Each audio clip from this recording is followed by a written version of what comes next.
And your point is well taken. On my Facebook page, I posted the very thing you're talking about regarding the dining, and people went wild over it. I mean, it's very clearly something people are concerned and should be concerned about. And this goes back to the original point of why you and I are talking here today.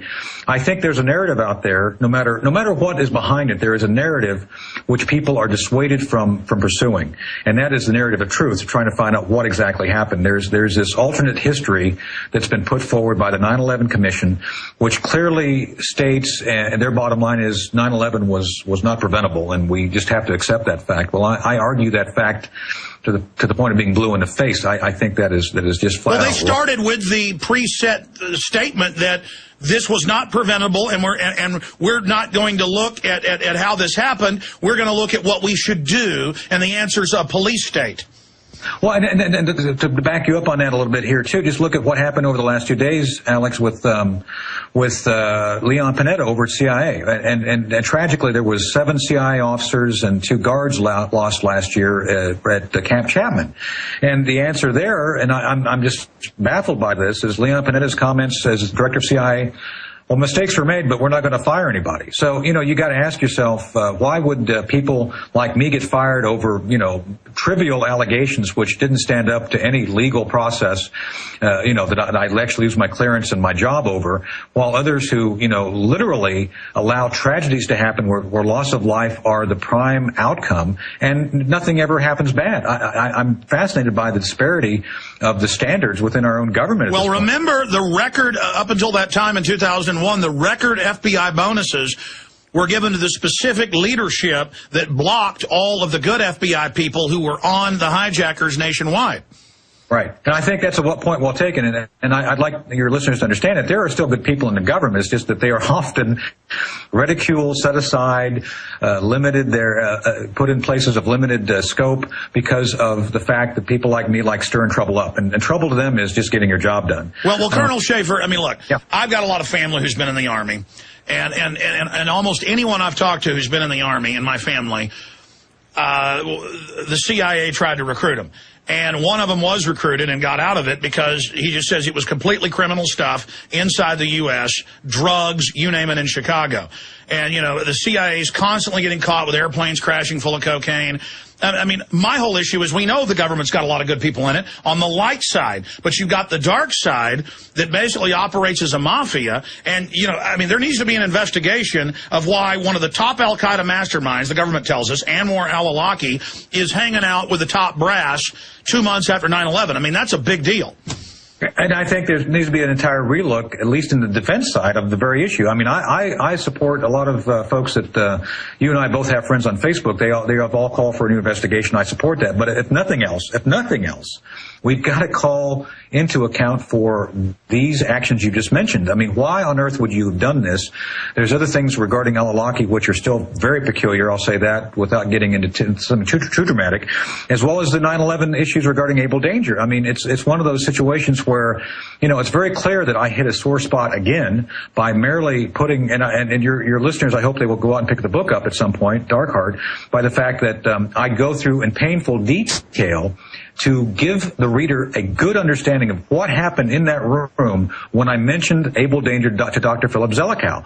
And Alex, I hope you understand, I went in there with as many facts that could be verified as possible so that he could leave that room and go back to the United States and pursue getting the document, getting the information necessary. And, of course, one of the big mysteries, and this was something I will talk about because I had to threaten the DOD editors when we went through my book again in early September, that they actually tried to pull a paragraph out where I talk about the fact the Defense Intelligence Agency allowed my 9/11 Able Danger documents to go missing. And I had to threaten them. I said, look, I'm not standing, this is it.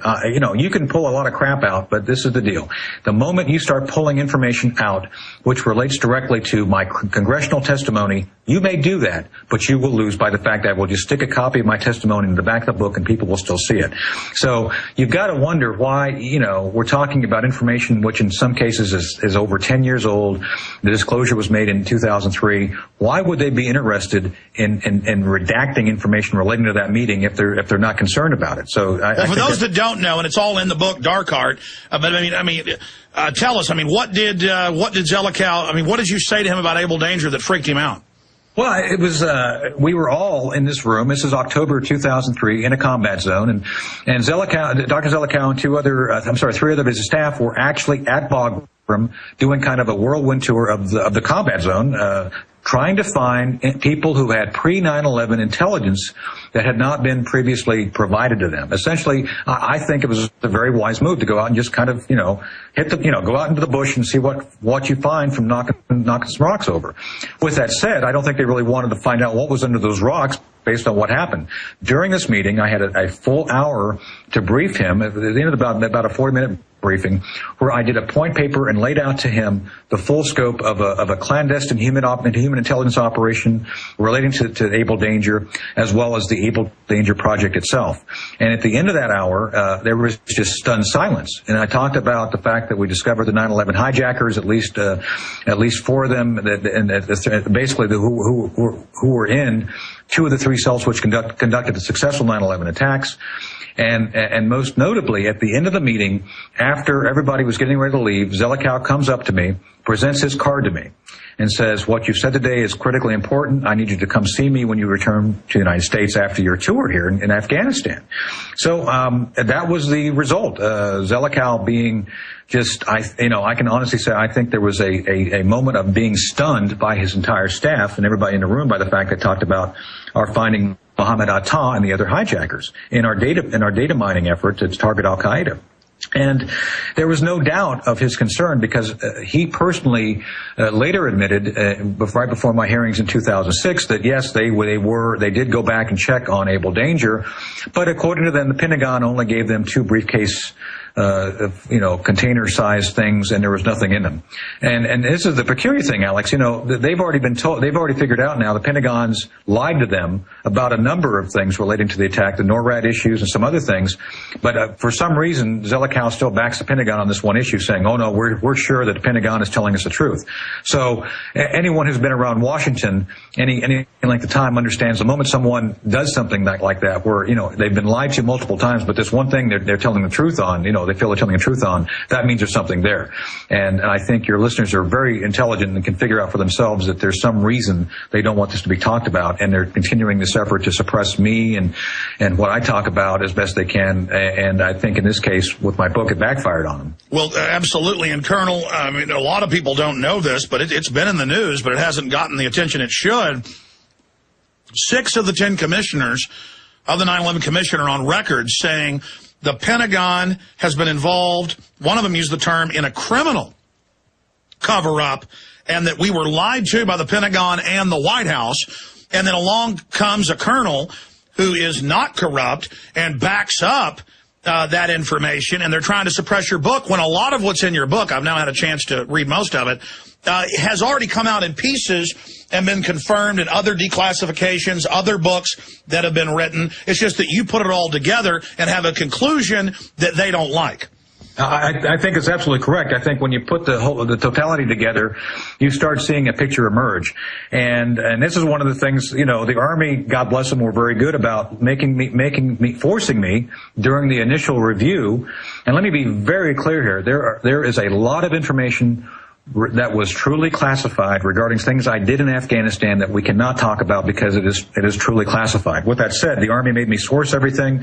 I actually hired a researcher who went through and found open sources of pretty much everything in the book. And my objective here, Alex, was not to reveal secrets, but was to create a narrative, a true narrative that showed factually what happened, what went wrong, and not only regarding the Able Danger thing, but the larger war in Afghanistan, why things have gone so badly wrong there.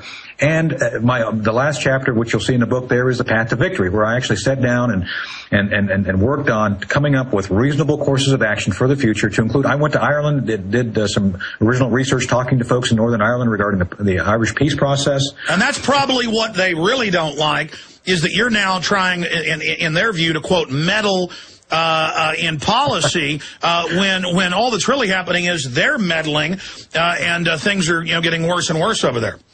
Well, and I think that's the problem. You know, when you, and there's been some huge mistakes here, Alex. Let me just say a couple of things for your listeners, which are obvious, but I think people, the press in particular, has not done a good job of picking up on. We announced the surge, and then we announced the 5 provinces we were putting people into. And I've always talked about this is akin to, would you have told the British to tell the Germans, hey, by the way, we're only going to hit 4 beaches on D-Day, and these are the beaches, so just be prepared for us to hit on June 6th. We didn't do that. And then the other thing, when you start looking at the actual effects of what we're doing, this New York Times article from 2 days ago talked about us being able to basically just slicing up the Taliban, doing a great job of taking Kandahar back. Of course, it took us 6 months to do that. And Hamid Wali Karzai, the current governor of Kandahar and the Kandahar province, talks about by the way, the brother of President Karzai, president of Afghanistan, comments that, well, yeah, the Taliban have left, but we don't know where they went. Well, of course not. It's like trying to nail, Jello to the wall. Well, by the way, his brother is the biggest opium dealer. And that's, I think, been very well reported on by a number of credible sources about the fact that, the reason that the drug problem is as prominent as it is not only because of the Taliban, but because of elements other than the Taliban, possibly, official elements being engaged in that very issue. And that's why that's one of the reasons you see the slippage at Marja. Marja was supposed to be the textbook example of how we're going to secure the rest of the country. And you and I both know, Alex, that's essentially stood back into chaos now. So when you look at the actions of how we've done things, why we're doing them, you've really got to ask yourself, and this is why it was one of the reasons I wrote the book, is for the American people to ask some really hard questions. What do we hope to accomplish when everybody, and to include President Obama, has talked about the fact that the real issues are not in Afghanistan, they are in Pakistan. And until we take those issues seriously, we will continue to essentially make no progress. Let's talk about your plan. You've been there, you've been through it, you've tried to study the region. Your idea for ending this war on good terms versus where you see things going. And I want to get more into the book, Dark Heart, and some of the things you can now talk about. Lieutenant Colonel Anthony Schaefer is our guest. I'm Alex Jones, Infowars.com. Has the new best-selling book out right now, Operation Dark Heart, OperationDarkHeart.com. We're also streaming the live radio show in living video color at prisonplanet.tv. And I've got a host of subjects I want to cover with him. But summing up your experience there and now watching what's happening in Afghanistan and Pakistan, where do you see the war going versus where you think it should go? I think the one critical issue, Alex, that we've continued to not fully understand and deal with is the fact that the real insecurity of that region has to do with the Cold War between India and Pakistan. The Pakistanis are far more worried about the Indians and their nuclear program, and rightfully so, because anytime you have people on your border with nuclear weapons, you have reason to be concerned. With that said, Afghanistan's become essentially a smaller microcosm of proxy warfare, much like we did during the Cold War with the Soviets when we were facing off with them. Everybody else fell into one of two camps, them or us. And I think what you've seen here lately is the Indians, and for any number of reasons, attempting to gain some access to the Afghan region. They built a power plant. They've done other things commercially. And frankly, the Afghans have partnered with them on some things which have made the Pakistanis very uncomfortable. And so you've got things like the Haqqani network, one of the prime elements of the Taliban. And for your listeners to understand, the Taliban is not a monolithic, managed organization. It is a tapestry of sub-organizations, often of which have their own objectives relating to their own area of the country.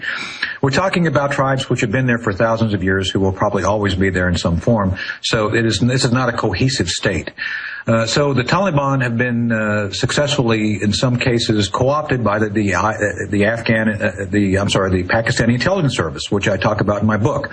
The Haqqani network, in particular, has become a proxy for the Pakistanis to go after the Indian interest in Afghanistan, to include launching attacks. So the reason I bring this up as a specific is to illustrate the larger issue, the fact that we've got to focus not only on the Afghan government, because frankly, I don't see why we are focused on the Afghan government. We have a number of other allies in the region who are not democracies, and I cite for you the Jordanians and the Saudis, who seem to be doing fairly well as a government, but are not in any shape or form a democracy. And your point is well taken. On my Facebook page, I posted the very thing you're talking about regarding the dining, and people went wild over it. I mean, it's very clearly something people are concerned and should be concerned about. And this goes back to the original point of why you and I are talking here today. I think there's a narrative out there, no matter what is behind it, there is a narrative which people are dissuaded from pursuing. And that is the narrative of truth, trying to find out what police state. Well, and to back you up on that a little bit here too, just look at what happened over the last 2 days, Alex, with Leon Panetta over at CIA, and tragically there was 7 CIA officers and 2 guards lost last year at Camp Chapman, and the answer there, and I'm just baffled by this, is Leon Panetta's comments as director of CIA. Well, mistakes were made, but we're not going to fire anybody. So, you got to ask yourself, why would people, what exactly happened? There's this alternate history that's been put forward by the 9/11 Commission, which clearly states, and their bottom line is 9/11 was not preventable, and we just have to accept that fact. Well, I argue that fact to the point of being blue in the face. I think that is just flat out. Well, they started with the preset statement that this was not preventable, and we're not going to look at how this happened. We're going to look at what we should do, and the answer is a Pacific leadership that blocked all of the good FBI people who were on the hijackers nationwide. Right. And I think that's a point well taken. And I'd like your listeners to understand that there are still good people in the government. It's just that they are often ridiculed, set aside, limited, they're put in places of limited scope because of the fact that people like me like stirring trouble up. And trouble to them is just getting your job done. Well, Colonel Schaefer, I mean, look, yeah. I've got a lot of family who's been in the Army. And like me get fired over, trivial allegations which didn't stand up to any legal process, that I'd actually lose my clearance and my job over, while others who, literally allow tragedies to happen where loss of life are the prime outcome and nothing ever happens bad. I'm fascinated by the disparity of the standards within our own government. Well, remember the record up until that time in 2001, the record FBI bonuses were given to the specific